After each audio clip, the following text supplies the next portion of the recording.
నమస్తే, welcome to పురాలకుల్. ప్రస్తుతం మనం ఆర్ట్ గ్యాలరీలో కళయాత్ర పోచం గారి ఆయన తీసిన లైవ్ డ్రాయింగ్స్ యొక్క ఎగ్జిబిషన్ జరుగుతుంది. ఇక్కడ ఇంకొక లైవ్ డ్రాయింగ్ ఆర్టిస్ట్ వచ్చారు.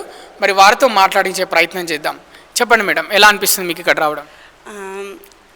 నా పేరు ఉషా నాగశ్రీ, అన్నమరాజ్ ఉషా నాగశ్రీ. నేను కూడా ఆర్టిస్ట్ కంటే ఆర్ట్ లవర్ని అనుకోవచ్చు. చాలా చాలా ఇష్టం ఆర్ట్ అంటే. ఆర్ట్ ఈజ్ లైక్ ధర్మ నాకు. సో లైవ్ స్కెచింగ్, అలాంటి వాళ్ళకి లైవ్ స్కెచింగ్ అంటే చాలా చాలా చాలా ప్రాణంగా ఉంటుంది. So they really value what Pocham garu did.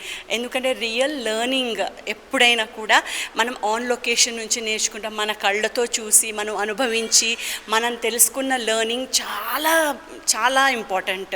అందుకే బయటికి వెళ్ళమంటారు. జీవితాన్ని చదవాలంటే ప్రయాణం చేయాలి, బయటికి వెళ్ళాలి, అన్నీ చూడాలి, గుడ్ అండ్ బ్యాడ్ తెలుసుకోవాలి. పుస్తకం బుకిష్ నాలెడ్జ్ కంటే what we learn from experience, go out and explore, see with our own eyes and decide what is right. And ఒక మనిషి ఎవాల్వ్ అవ్వాలన్నా, ఒక మనిషి చదువులో ముందుకు వెళ్ళాలన్నా రియల్ లైఫ్, నేచర్, పీపుల్ని ఇంటరాక్ట్ అవ్వడము, ఆ ప్లేసెస్ లైవ్ చూడడము, మన ఆల్ 5 సెన్సెస్ యాక్టివ్గా ఉన్నప్పుడు మనం నేర్చుకునే లెర్నింగ్స్ చాలా చాలా important. Whether it is maths, whether it is science, history, languages, మనుషుల్ని చదవాలన్నా బయటికి వెళ్ళాలి. సో ఆర్టిస్టులకి ఇంకా ఇంకా ఇష్టం. వాళ్ళు హ్యాపీగా వాళ్ళ అబ్జర్వేషన్స్ని హ్యాపీగా ఒక పేపర్, ఇసుక మీద వేలుతో అయినా వేసేస్తారు వాళ్ళు, లేకపోతే ఊహల్లో కూడా వేసేస్తారు. సరే, మీరు ఇక్కడ అబ్జర్వేషన్ని మీరు లైవ్ డ్రాయింగ్లో చూపించాలన్నారు కదా, మరి ఇక్కడ మీరేంటి, మరి ఇక్కడికి వచ్చారు, మరి లైవ్ డ్రాయింగ్ వేసారా ఇక్కడ? ఇక్కడ చూడండి, ఏం వేశారు? ఇది ఆయన ఒక యాత్ర చేశారు. ఆయన చెప్తారు కళాయాత్ర అని.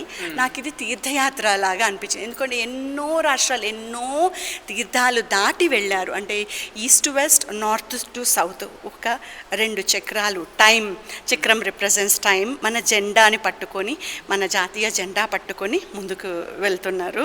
ఆయన వెళ్ళినప్పుడు ఎక్కడైనా he faced good moments, bad moments, ఎన్నో డిసప్పాయింటింగ్ మూమెంట్స్, ఎన్నో తనకు అనుకూలంగా లేని పరిస్థితులు చాలా ఫేస్ చేశారు, కష్టాల్ని.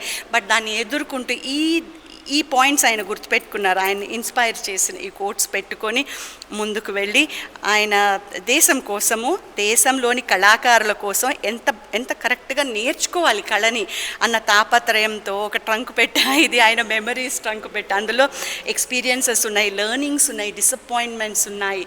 ఆయన ఒక్కొక్కసారి ఎంత వేదన అనుభవించారు అది. కానీ వాటన్నిటిని ఎదుర్కొని ముందుకు వెళ్ళారు. ఒక మనిషి ఎవాల్వ్ అవ్వాలన్నా, ఒక ఆర్టిస్ట్ ఎవాల్వ్ అవ్వాలన్నా, ఏ ఫీల్డ్లో ఉన్నారు, పెయిన్ చాలా ఇంపార్టెంట్. ఆ పెయిన్ని ఓవర్కమ్ అయ్యి ఒక యజ్ఞంలాగా, ఒక ఋషిలాగా సాధన, తపస్సు చేశారు. నాకు ఈయన ఋషితో సమానం.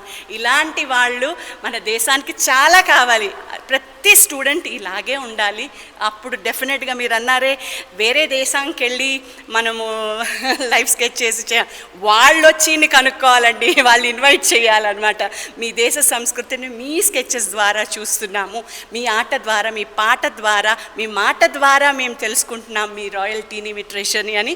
వేరే దేశాల వాళ్ళందరూ గౌరవంతో చూసేలాగా ప్రతి స్టూడెంట్ అవుతారు.